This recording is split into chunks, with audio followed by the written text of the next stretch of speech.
Well, thank you so much for all of you being here. I can't tell you how touching it is to look in the sea of hundreds of people and see friends from both the Jewish and the Muslim community. I'm especially thankful. My parents don't usually come to events with me. They usually are busy or have things to do, but they made time to come to this one today because it's just such an important conversation we're having. And I'm so thankful to Marnie Fienberg and the Canadian Anti-Hate Network for having me here. It's a lot of the work that I'm trying to do now to talk about this rise in hate crimes that we've seen in our country to the highest levels we've ever seen since hate crimes have ever been recorded. This is a conversation that needs to happen now. And it's also, I believe, the biggest news story of our time. So again, I'm really thankful to be given this platform and to have all of you here and our guests who I'm just about to introduce to discuss this topic and how we can work together to make change, to bring about change. First, I'd like to introduce Marnie Fienberg. She is a former United States federal government contractor with more than 20 years experience with strategic communication, planning, strategy, and culture change. Her past clients include the TSA and NASA. Since her mother-in-law, Joyce Fienberg, was murdered at Tree of Life Synagogue in Pittsburgh, she has switched careers to focus on social action, fighting hate and anti-Semitism at the grassroots level. She has a project that she's founded with her partner Lauren Klein called Two for Seder, and what it does is encourage Jews across the United States and Canada to invite just two people of other faiths to a Seder for the first time. And the purpose of this is education, right? It's education and providing positive first-hand experiences about Judaism. She is focusing on continuing this effort for 2020, as well as other projects to empower and encourage all groups to take a direct and positive stance against hate. Marnie, if you want to come back to the stage, you can see.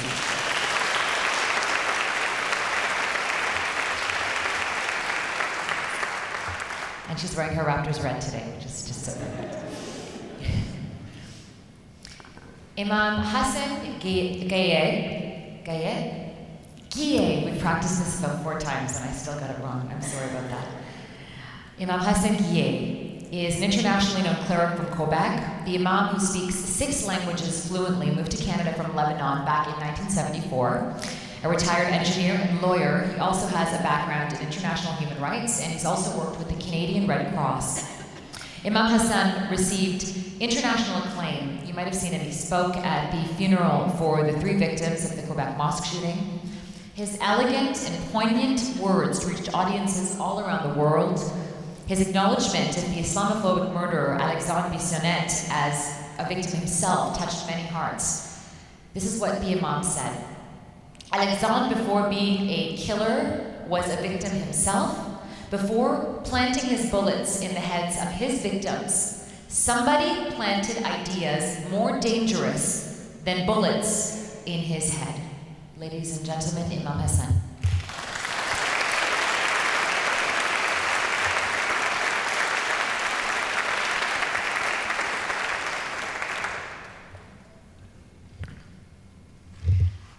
I think we should start off. I gave a brief bio, but I'm sure our audience would want to hear more about your experience. So if you don't mind, I'd love to start with your background and what led you coming here tonight. Marnie, let's start with you.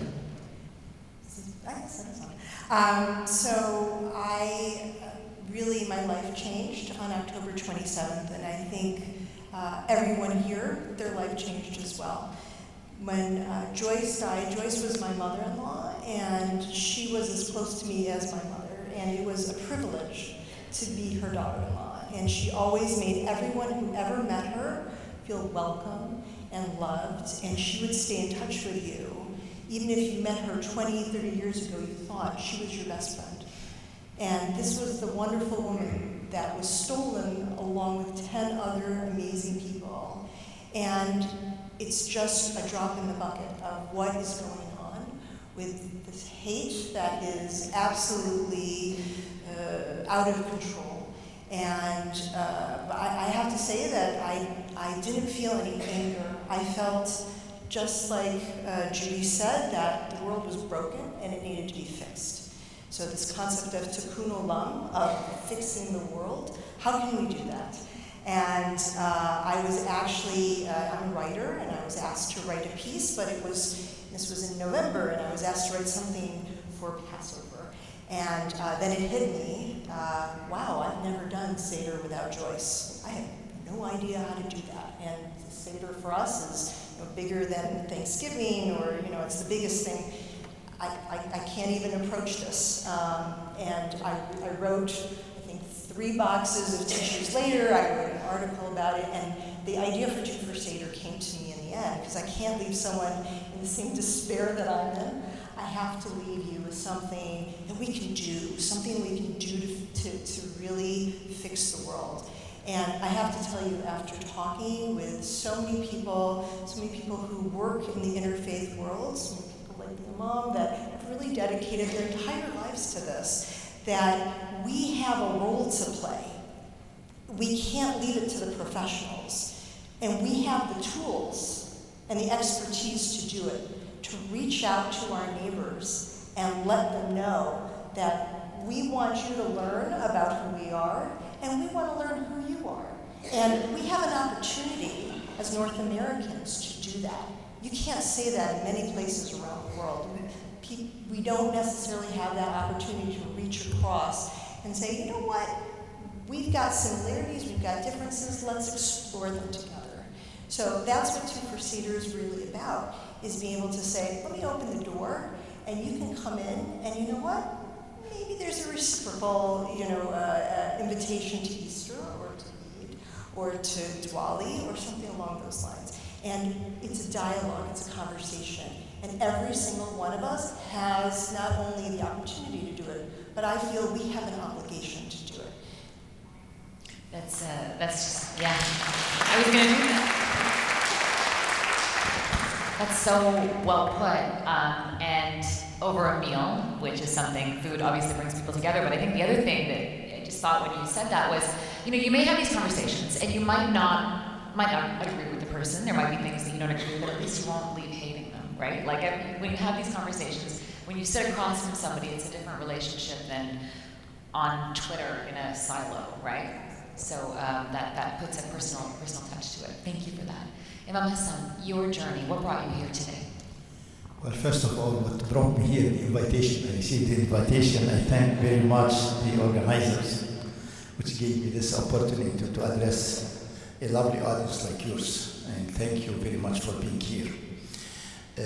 But why I got the invitation? Exactly because I'm taking like a personal mission to make sure that we as human beings on this planet Earth, we should not be the enemy of each other. People are afraid of the unknown. And most of the time we ignore each other, we don't know each other. We may be neighbors, but we don't know much about each other.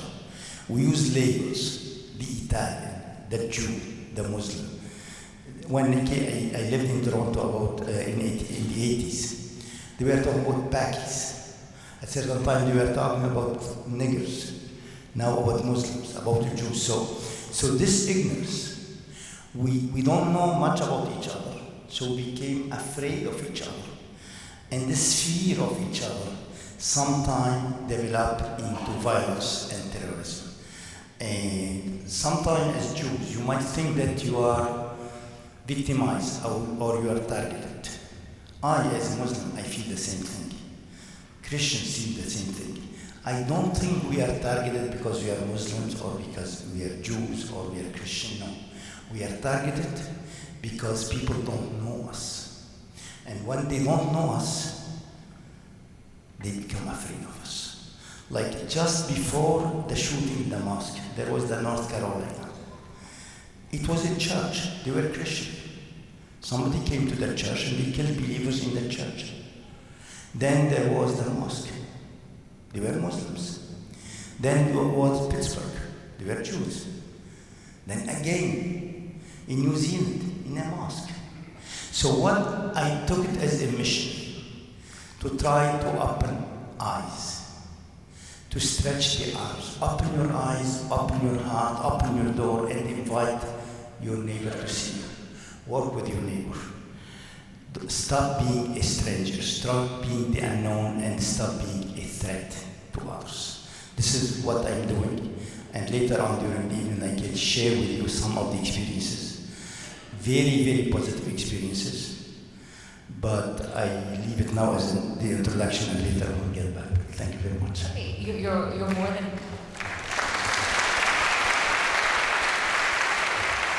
I would love to hear these experiences, to be honest. I'm now curious.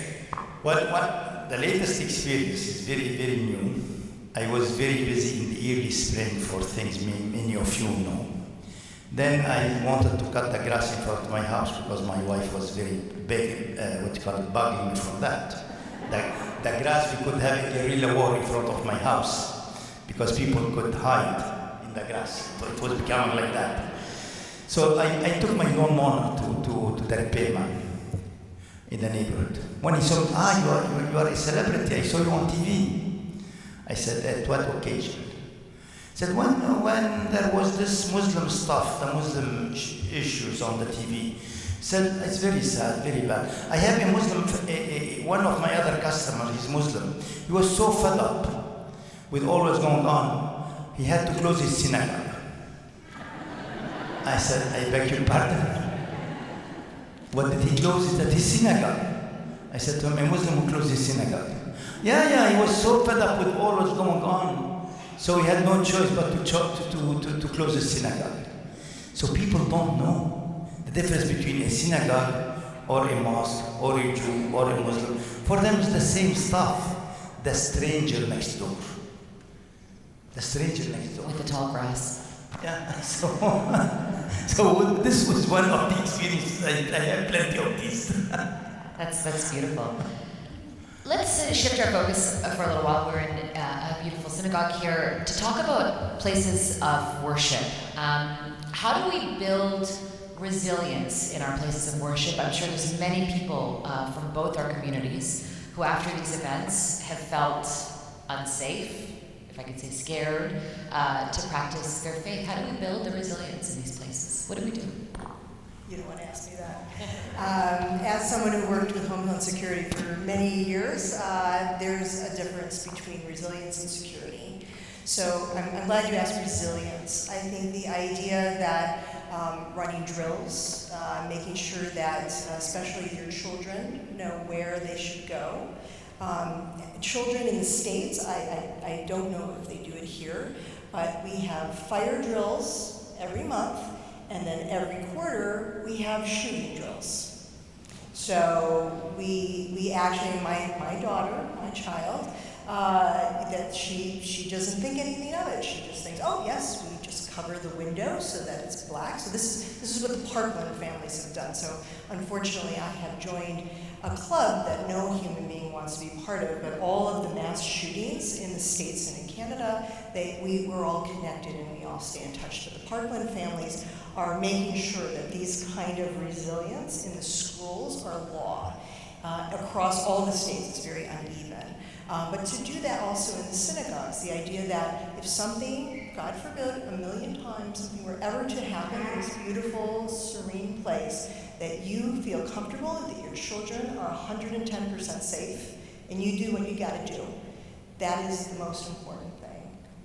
To have those type of drills in synagogues tell children, how do you explain to a child? How do you tell a child at their place of worship? What do you say? It's the same, well, for a drill, it's just the same drill. You tell them the same thing as a fire. And I'm not an educator, I'm not a teacher. They will tell you exactly what they say, but it's not an alarmist thing. They're just ready. And once again, that peace of mind that if something were to happen, I know if I'm sitting in my sanctuary, my daughter is in the back in the children's service, I don't have to worry about her. I don't have to go to her. I know she's actually going to be safer than me, the way that our synagogue is. But the school is the same way. She's going to be as safe as they can make her. But it is that idea that if you don't practice it, if you don't know what to do, you freeze. And so that's why people practice these things over and over again. So at least you know if it's a false alarm, that's okay. Yeah, I asked you as a mom. I know there's a lot of Babis and Zaidis and Nanimas and Nanapapas in this audience that have grandkids, and I have very, very young kids, and I often wonder, like, how do we tell them what the reality is, of the situation that we are in now? Imam Hassan, tell us what you think in terms of places of worship. We know in places like Europe, there's the military guarding places of worship. Will it ever come to that now? How has security changed? Should security change? What do you think? You see, when you introduced me, you said that I came to Canada in 1974. I was born and raised in Lebanon. In the part of Lebanon I came from, there are no synagogues. There were churches and mosques. It was supposed to be sacred, even if somebody is searched by the government, by police. If he goes into a mosque or a church, the police does not have the right to go to bring him. So it was a sacred place, and so people knew it. If you are afraid of somebody looking after you, you go to the closest church or mosque. I would say synagogue. Unfortunately, not anymore the case here in the West. And after the shooting, and it's not a hypothetical question, it's a real question. After the shooting in the mosque in Quebec City, we had so many parents telling us that whenever they wanted to come to the mosque, their kids were crying. Don't go there, Daddy, it's dangerous. Some bad people might come and kill you. We had some people withdrawing their kids from the Sunday or Saturday school, because most mosques, they have a school on Saturday or Sunday, depending, to teach Quran and Arabic. And so parents were withdrawing their kids because they were afraid. And we had to tell these people, you know what? Yes, we had shooting once in the mosque. It's very dangerous, very bad. But there are more people killed in car accidents and even by snakes than people killed in a mosque in Quebec City. But human nature is human nature. And we have to reassure people, we have to take their hands and say, yes, we got a bad experience. Somebody came maliciously, criminally, take away the lives of people, but we should not give him or give the people who planted this hate in his head the chance of killing our society the same way he killed 6 people in the mosque. So we should be very resilient and make sure that life should continue, hope should continue, the mosque should remain open, synagogue room should remain open, church should remain open regardless. And the only way to do that, the only way to keep our mosque and our synagogue and our churches open is by opening our hearts. This is the only way. We should not be working against each other to protect our sacred places. At the contrary, we should work with each other to keep our sacred places open.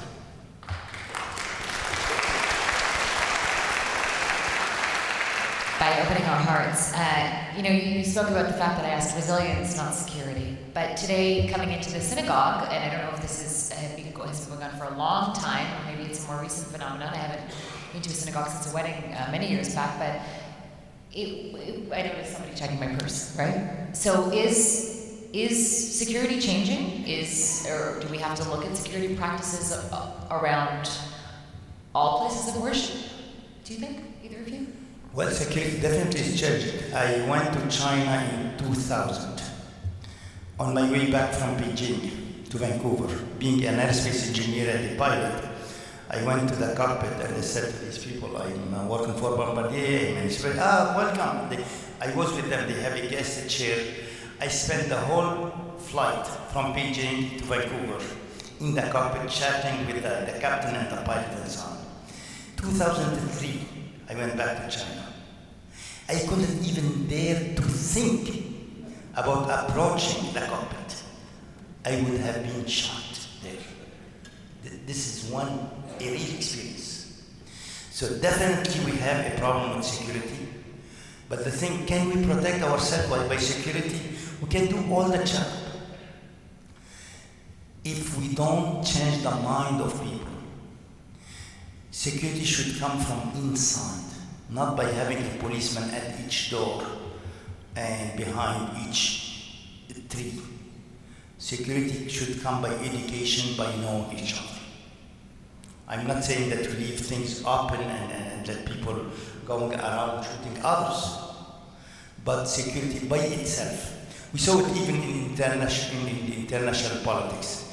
When do you think war fixed any problem? It doesn't. It fixed a problem for 10 years, 50 years, 20 years, and then start over again.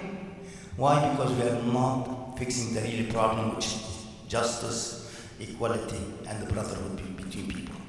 So this, in my sphere, is working on the hearts and minds of people more than just on guns and guns control.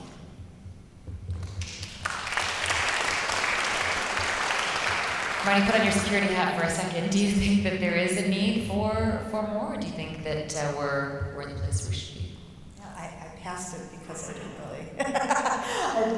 I completely agree with you. Where does it end?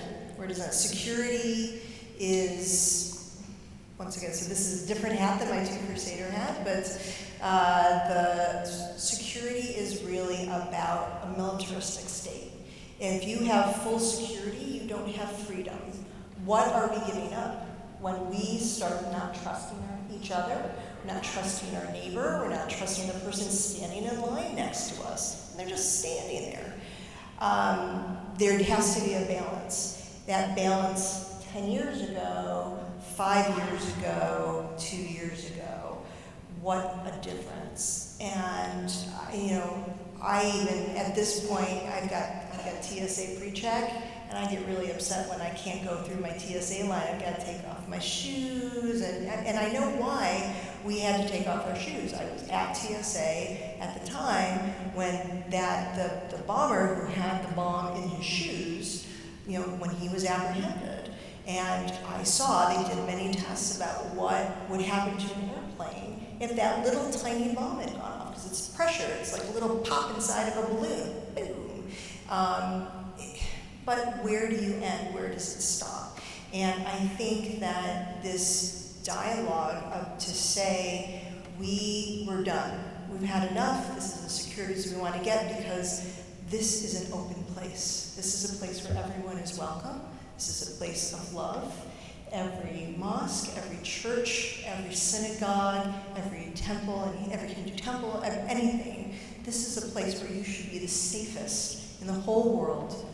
And it's not.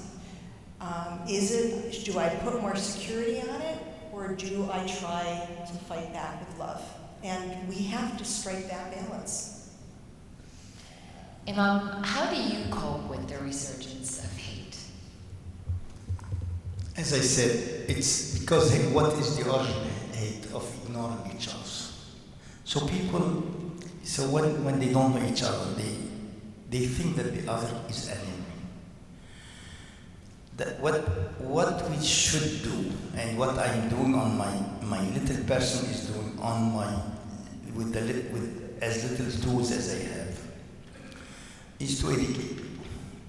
Like when you come to the bottom of it, you might be Jewish, you might be Muslim or Christian, but what is your real purpose on life? This is what I keep telling on TV, on radio, by writing. You want to have a good health. You want to have a good education. You want to have a good job. You want to send your kids to good schools, good job, and when you retire, you want to have a good pension. And if you are a believer, you hope or you would like to go to heaven after you passed away. If you are not a believer, you think there is nothing after. So the only little difference between us as human beings, it was what will happen after we pass away.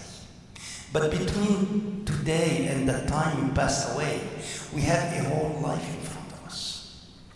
Why don't we collaborate to make this complete life a good life to live? This is what I keep telling people. And even if we are believers, most of us here we are believers, I hope so. We believe that we are created by the same God. And at the end, we are going to face the same God, and He's going to ask us questions. And we should have the good answers. So it's like working for the same boss. Like if you are working, now I'm talking as a project engineer, like when you are talking to work with the same boss as a team workers. Do you think that your boss, if you are 5 or 6 members of the team, do you think that your boss will be happy if you keep fighting among each other? Or he will be happier with you if you collaborate for the success of your project? And I don't think that God is less interested in the success of his project than a boss here in the job. So since we are working for the same boss, I think we should collaborate, we should work together. And we're going to get to the collaboration question, because I do want to know how you think our communities can work together. But let me just ask you the same questions. I'm really curious how you went through an unspeakable tragedy. How do you cope with the resurgence of hate? I'm sure you see it online like the rest of us do. How do you deal with it? So I think about this a lot, and don't worry, I see a therapist, because you can't do this alone. Actually, I'll tell you a little story about when this happened to us. My husband and I were the first ones there out of our family, and we were by ourselves, and this mountain of grief just crushed us. But then our family came from all over the world, and they lifted this mountain up. But it wasn't just them, because that happens every time there's a tragedy. People from all over the world, people who were Jewish, Muslim, people who were Christian, people who were black, who were white, who were brown, everybody came and they held this mountain of grief up together. So I would actually turn that question around. How much love is there in this world when we see this monster and we know the monsters are out there, but the monsters are us. But at the same time, the angels are us. And the amount of love and support and strength that I felt right after this tragedy, like I went into the worst depth of my life, and then I was raised up to the highest height. This is what we're capable of. And this is how I knew Two for Seder would be possible. This is how I know Interfaith works. This kind of support, there was nothing that could have gotten through it. It was, we were in Pittsburgh, it was a bubble of steel. It was impenetrable. And one person cannot destroy that kind of love. And it's real, and I feel it every single day, and I feel it from every single one of you. And it's the only reason I am vertical right now, literally right now after that tree planting ceremony. But it is, there's a lot of hate out there, but there is a lot of love. And there are a lot of people from every group saying, no, this is not right. And we need to be, our voices need to be louder, and we need to get together online and talk about how love is powerful and how much we are honored to be together.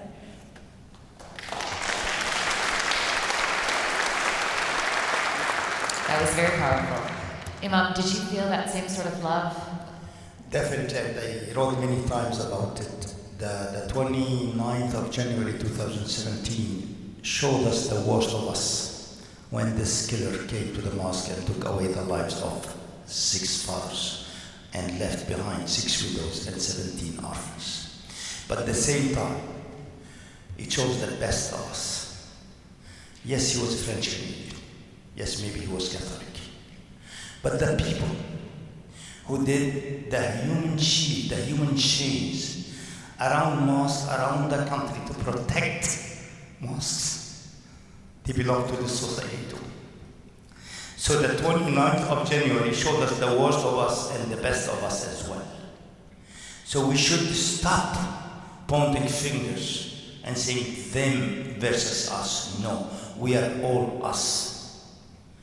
And when I fight against anti-Semitism or Islamophobia, I keep telling people, it's not to protect the Jews or Muslims, it's to protect everybody. I don't think a mom in the whole universe, I'm not a mother myself, I'm not a woman, but I cannot feel the pain a woman can feel when she's bearing a baby in her body for 9 months. Bearing a baby 9 months, then giving birth, then showing the child changing diapers, showing this baby how to walk, how to talk, how to eat, how to ride bicycles, sending him to school, to university, hoping that one day he will have education, have a good job, he will get married, she will have her grandchildren in her arms. And all of a sudden, she will hear the name of that baby she held in her arms and changed his diapers. He committed the unforgivable, and he destroyed the lives of so many innocent people and destroyed his life and the life of his parents as well. I don't think any woman in this room or any woman around the world would like to be in the shoes of the mother of that killer of Quebec City or Pittsburgh or New Zealand when she heard the name of her son on the TV or the radio. So when we ask people, watch your kids, stop propagating hate propaganda, is not to protect me as Muslim or protect you as a Jew. It's to protect that mother and that father and that society. And this is what we should keep telling people.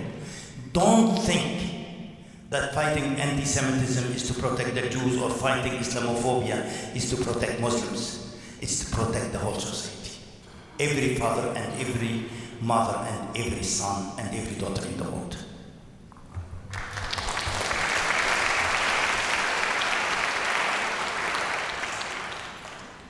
With that, I think this dovetails really nicely into this next question. How do you think our communities can work together? What can we do better to become stronger allies in countering hate? Marnie? So I think that there are actually a number of entities and groups that are out there right now that are already working very hard at this, and it's really just a matter of us showing up. So there are Muslim community centers, there are Jewish community centers, there are interfaith activities that are happening all around us. And I think that these programs are really excellent programs. You have to wait for them though. So you have to keep an eye out for them. They are really strong programs. There's a lot of people really working very hard to make us bring out the angels inside of us. But once again, I think that the piece that's missing is the grassroots piece. I just want to do something, and I don't want an organized group. I don't like a big organized group. I just want to do something. And I think that there's so many little grassroots programs going on all over the country, both countries, and we need to learn about what those are so that we can take it into our own hands. So the idea, obviously, too, for Seder is designed to empower each one of us for the idea that it's my Seder. This is what my family does. This is how my family handles it. I don't need a rabbi, and actually, it's not appropriate. We don't have rabbis at Seders. I don't need a teacher. I have a book that assumes I don't know what the heck's going on. So we all learn at the same time.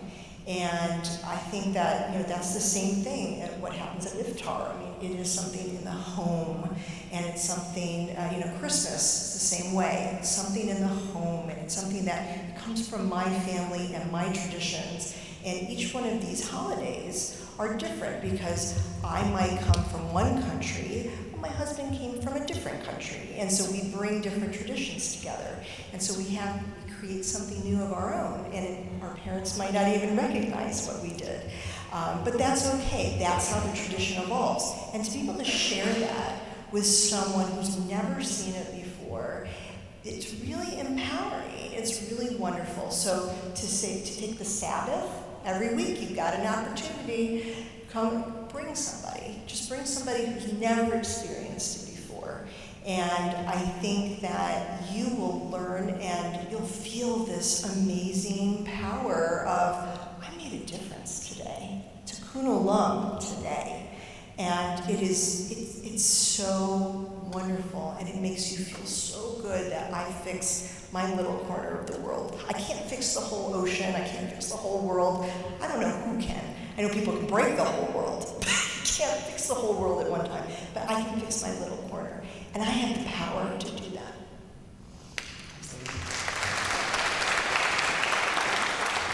You know, when we think too big, sometimes we don't do anything at all, right? So sometimes it's good to take these really authentic, small steps to make a difference. Imam, I'll turn that question to you. How do you think we can be better allies? Yeah, exactly what I just heard. We had good experience in Quebec this season.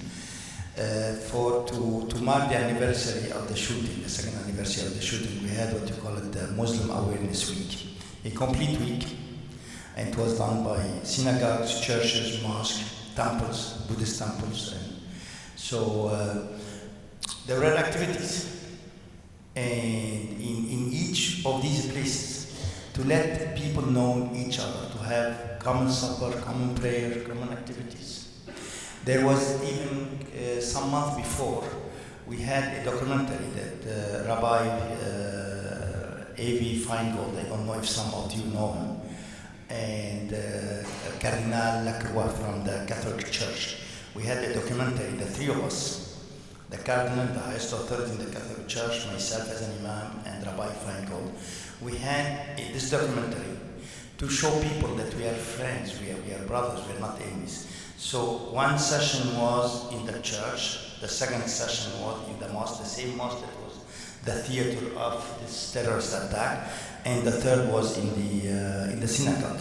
And that documentary is called in French, Frères d'Armes. For those of you who know French, it's like deviation from Frères d'Armes. Frères d'Armes is brothers of weapons. But Frères d'Armes, you take the R from arm, it becomes âme, which means soul, brothers of soul. So this documentary is used in schools to show students that after all, maybe you have many different religions, but you have the same life and the same objective in this life. So these are maybe small steps, but it will help us make a big journey. So I encourage everybody on his path. I mean, even if you cannot do much, at least if you can talk to your neighbor who practice another religion, just talk with your neighbor, and your neighbor will talk to somebody else at school or at work. Or I mean, the good work spread. The same way there are some people who are propagating hate literature on internet. Let us propagate good will and good education about each other. I think it will help by far better than go on demonstrations in the street. That's a great way to look at it. We're going to turn it over to questions in just a sec, but I wanted to, and I think we have some that were already submitted online, so I'll just ask. Oh, we don't have questions. Oh, I'm sorry. I thought we did. My bad. I had tons of them. I think somebody has one. I'm just, do you mind? I have one more here. I just would love to know for Seder, are there any really cool stories that came out of that, or any interesting conversations that came out of that? Actually, we did two different things. We had a big social media presence where there was a lot of dialogue and people posted their pictures. I have stories from that, and I'll tell you one in a second. But then we also had a survey where people also told us great stories, and I haven't even gotten all those stories. I mean, I haven't shared them all yet. So I think my favorite, I have to say, I was very surprised that I wasn't surprised that there were Seders all across. We had 45 states and 5 provinces of Seders. It was amazing. And we only had 3 months to put it together. So this year coming up is going to be even bigger, and hopefully there'll be even more awareness. But I think the most fun story, there was a couple that they went to Mount Everest. And they were at the base camp, and they said, we're going to do 2 for Seder right here. And they basically gathered everybody at the base camp, and they took pictures of it. So it is the most elevated Seder. But it was absolutely, I mean, these are definitely people who had never been to other. Actually, there were a few other Jewish folks who had been to a Seder, but most of the people had never been. And I think the idea that you take it with you wherever you are is just the coolest thing that I had seen. There was also one that was, I think it was in Florida, actually, somewhere where it was very warm, where the lady was saying, well, yes, 2 for Seder, that's lovely. We had 42 for Seder. The picture was all over, they had a pool, and the tables went all the way around the pool.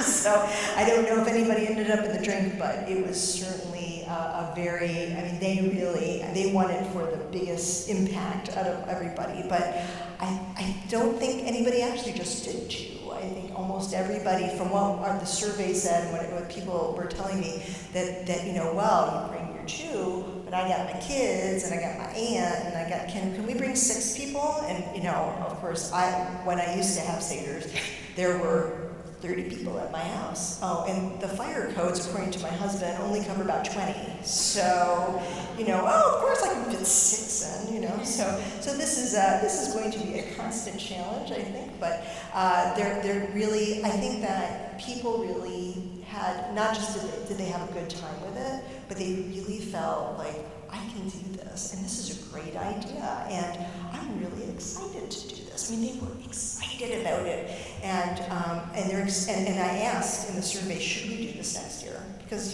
maybe I want to go back to work, But it was overwhelming. Please do it again next year, and we are going to, with your help. Hopefully, we'll see some more in Toronto happening. Oh yes, by the way, Toronto was number 5. I think you can do better. Number 5 in all of North America. Okay. I'm being told to ask one more question, but I think we are wrapping up. I have one more for you, since we are, this is more in terms of politics, but Bill 23 has passed, has moved into law. How is it going to affect, 21, did I say 23? 21. It's been a long day, I apologize. Has come into become law. How is it going to affect both our communities? And as you said, it's not us, them. How is it going to affect everyone? Actually, as our friend said, it's Bill 21, and it's very sad. Again, people are afraid of the unknown. When I came here to Canada 45 years ago, the Islamic issue was not an issue. Nobody was talking about Islam. There were some women wearing the scarf, but nobody really bothered. Nobody.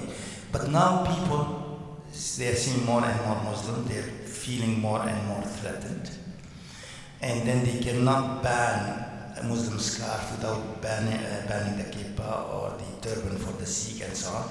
So it's becoming like happening south of the border, this populist politics and protecting the society or the culture of the society from these strangers. Like we saw it with our neighbor in the south. He wanted to close the borders to stop criminality, to stop crimes. But most crimes, the weapons are from the inside, and most of the criminals are from the inside. So it's very sad. Will it affect? Yes, it will affect. Because what they did, it's the charter, the Quebec Charter of Rights, the Canadian Charter of Rights, and the United Nations Charter. So they violated the 3 of them. And they did the non-absent clause, just to what you call, I don't know how to say it, I forgot how to say it in English, the exception clause that say the judge you cannot interfere. Notwithstanding, I'm sorry, notwithstanding, okay? It was a long day, so the notwithstanding clause. But the thing is, look, put yourself in the shoes of some young ladies, some young daughters are at the university now learning to become teachers. Say, no, you have to change it. Even there are some girls are in the 3rd or 4th year at university to become teachers, and they cannot become teachers. And definitely many people are really afraid, scared. I heard some people are saying they will leave the province. An issue I oppose myself. I don't want anybody to leave Quebec just because of that. Because governments, they come and they go, but we the people, we are here to stay. And if governments don't change their mind, we can change governments, and this is the beauty about democracy. So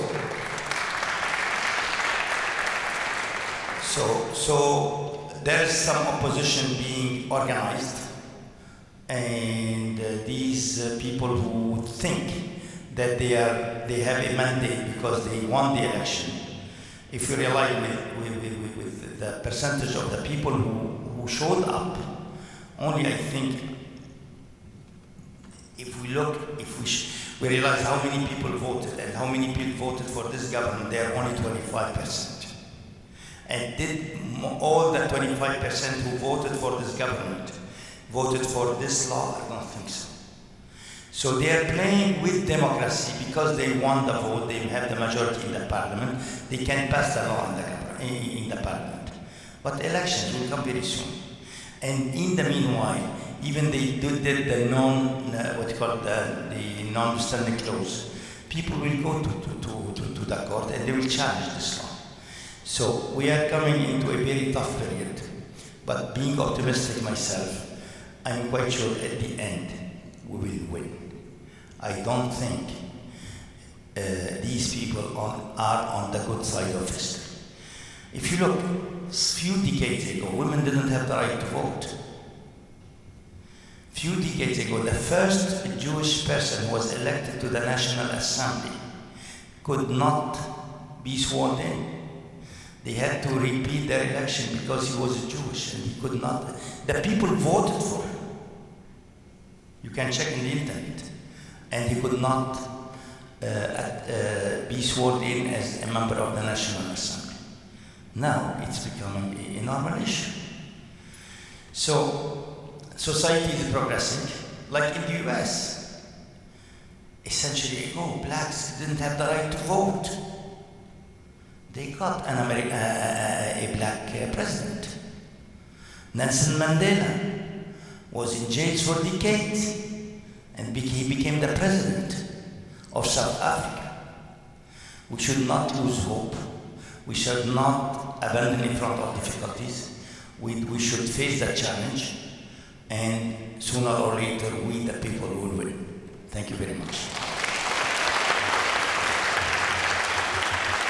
I don't know if either of you have thoughts on this as we close, but I feel like a lot of hate is online. How do we combat the thinly veiled hate? I mean, people don't see the hate under memes that are circulated on social media. Is there any way to do that? I mean, I've had conversations with on the newscast with Facebook, with Twitter, YouTube, and it seems like they just are trying to get on top of it, but there isn't a clear solution. Do either of you have wisdom when it comes to online hate?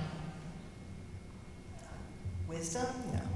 I can tell you about some of the observances I have. But once again, these are American because the American privacy laws and the laws about how we can use our social media are very different than Canadian. And so I want to, if it sounds a little weird, it's because I'm coming from America. So there is something that is being done. So this idea that the laws about jurisdiction, what can the FBI do? What can a local police officer do? How can they do forensics online? There is absolutely an evolution from where it was even a few years ago. The tools are much better, and what they are allowed to do, actually now we're starting to cross into sometimes privacy is going, there's a lack of privacy. So when you're arrested in the States, they are not allowed to take your phone. I mean, they can take your phone, but now they're starting to ask something like, I need your password. Well, you pulled me over for a traffic thing, why do you need my password? And they can get a court order for it. But these are the type of things that are now being argued. So now we're starting to see the police feeling like this is my jurisdiction. So that's changing things to some extent. When there is hate going on, there are also groups from different religions, and they actually act almost like the guardian angels. Do you remember them? For many years ago, so they were vigilantes, right? But the idea that you're being trolled, you can call this troll patrol, and they will gang up on the troll.